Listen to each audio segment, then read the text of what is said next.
Более 800 тысяч леев было выделено при мэрии города Камрат на выполнение ямочного ремонта дорог. Эти работы завершены, и теперь началась вторая часть дорожных работ, сообщил мэр города Николай Додогла. Началось 2 дня назад. Это, работы по ремонту наших дорог в белом варианте. Работы начались со стороны, Заречья. Оттуда они пройдут в район Туканяск, потом больница, потом на ДСУ. То есть во всем городе сейчас будут проводиться работы, ремонт наших дорог в белом варианте.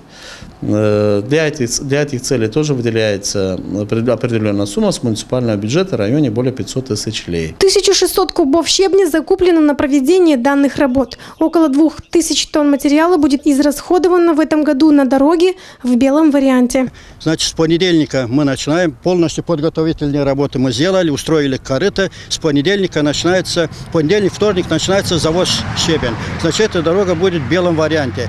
Значит, в районе Заречья мы не только эту дорогу делаем, подготовили уже полностью корыто устроено по улице Дружба, потом по улице Павлика Морозова, там тоже больше километра, там тоже будет щебеночное основание.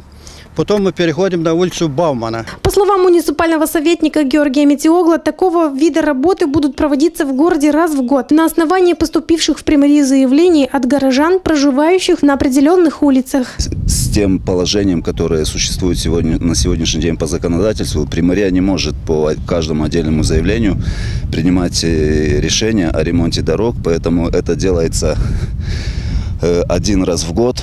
И из-за того, что уже на сегодняшний день собралось очень много заявлений, нашли средства, и примэрия организовала ремонт дорог.